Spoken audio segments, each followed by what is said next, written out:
Susan.leu here, your Dorado Hills, Dorado County, Folsom Realtor. And what I wanted to talk about today is some strategies that I want to share with you for buying or selling a home.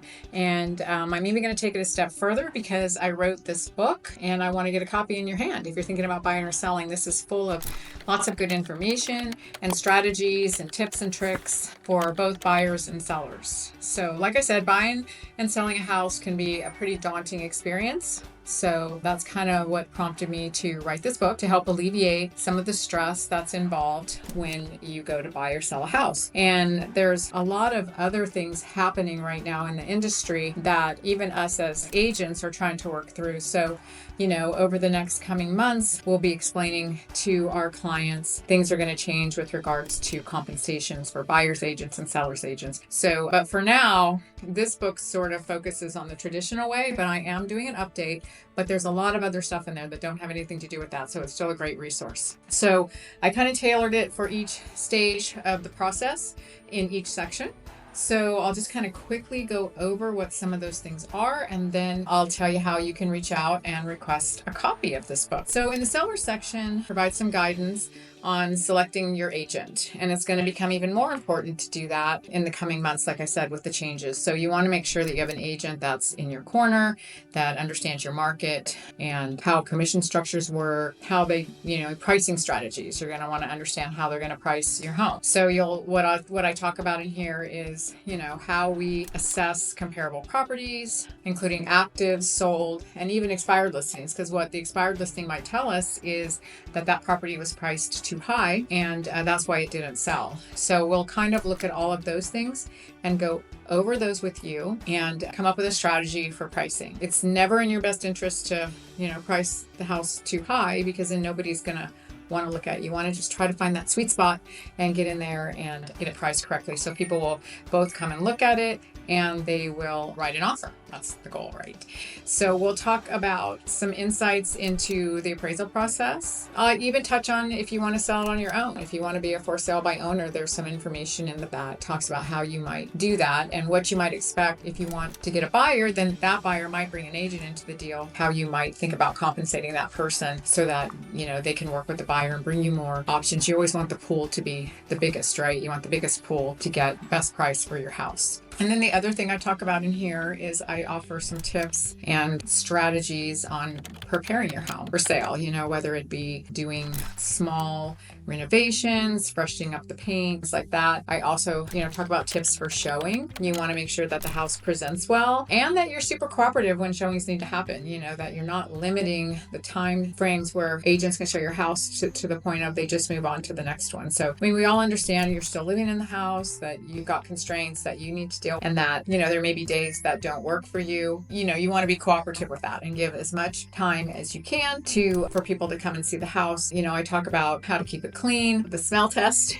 If you have a cat and you have a cat litter box, you might have become nose blind to that, but people walking into the house will not. So I do talk a little bit about those things. I talk about, once you get offers, presenting the offers to you, what things to consider. It isn't always about the price. Sometimes it's about the other terms in the offer. So you want to look at the whole package, and your agent should bring you what are net sheets. Net sheets will sort of net you out based on this offer. This is what you would get. They should present the offers to you in such a way where you can compare them if you get multiple offers. So we cover that in here. And then we also cover once you get in escrow, meaning you've got an offer and you've accepted the offer, and now it's disclosures and talking about what you need to disclose and advice on all of those things. Fun fact, disclose everything. So, if you're wondering, should I tell that? The answer is probably yes, but you can speak to your agent about that.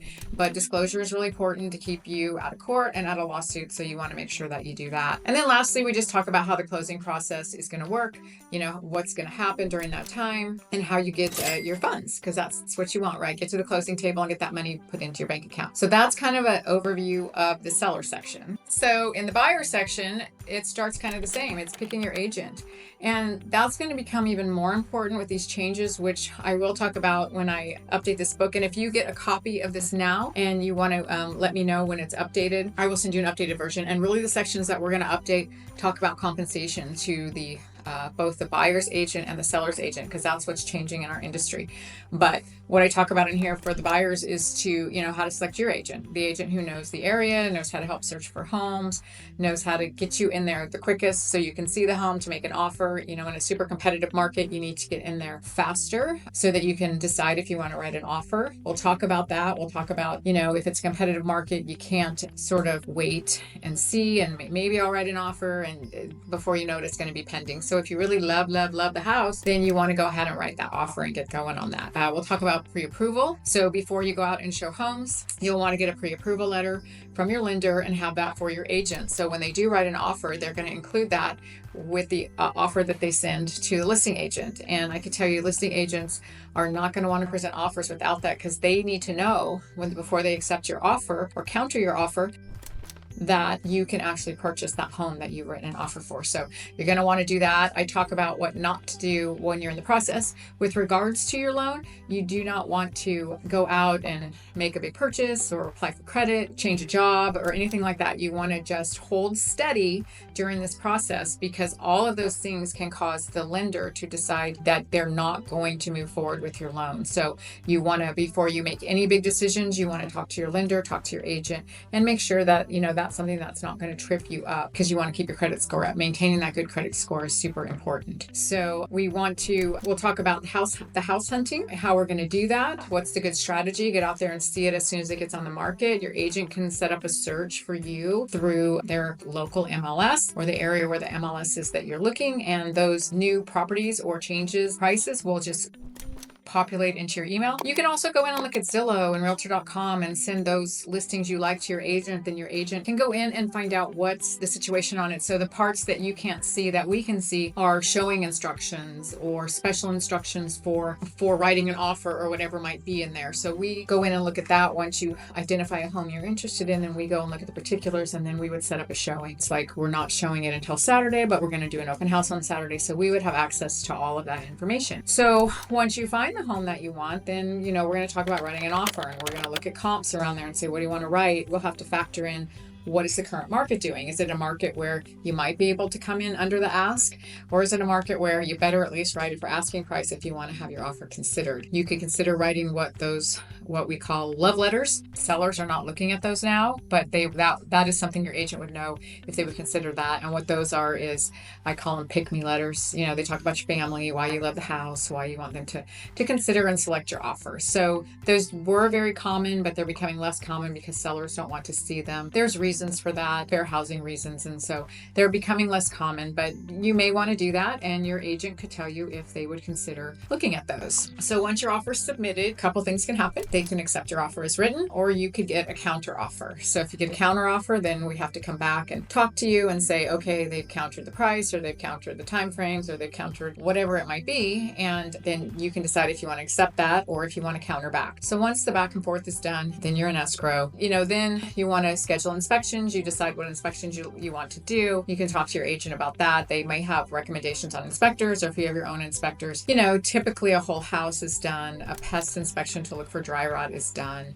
If there's a pool, you might consider a roof or an HVAC, depending on the property. Well and septic, you might want to do inspections for those. So you get through your inspection period. During this time, the seller peppering you with lots of disclosures that you need to look at with information about the house. So you've got a lot of information that you need to look at there during that period. And the big important biggie is insurance. You're gonna want to start shopping for your insurance right away. Those are slowing down escrows. I have one I'm working on now. We're getting slowed down by insurance being tougher to write. So as soon as you have your offer accepted, you want to go and shop for your insurance. So the appraisal will happen during this time. There's not much you need to do there, but the lender will go out and do the appraisal and decide if the property is valued at what you wrote the offer for.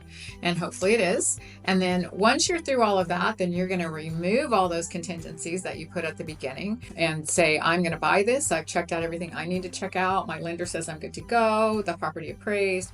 There's nothing in the inspections that I need, or if there are, you will write a request for repair, and then that will be another negotiation. So once all that's done, then I outline kind of the final steps leading to receiving your keys to your new house. And then on closing day, your agent would meet you at the house, get the keys out of the lockbox, and hand you over your keys to your new home. home. So right now I have a limited number of copies of these to give away. And like I say, I am doing some updates because of the new laws that are happening and coming out in August, but I will provide updated copies. And if you get one of these and want an updated one, I'm happy to send it to you. So there's a couple ways you can reach out to me to get one. You can message me through my Susan.leu, and that's susan.leu Realtor Facebook page. You can go like that page. I put a lot of good information about real estate on there, and you can ask for a copy of my book on there, or you can email me. My email is susan.leu@leurealestate.com, and give me your address where you'd like it sent. If you're local, I'm happy to drop it off. If not, I'm happy to mail it. These strategies are good. A lot of it is tailored to California, but there's still just basic strategies in here that could help you no matter what state you're in. So I look forward to hear from you. Thanks for listening to this, and we'll talk soon.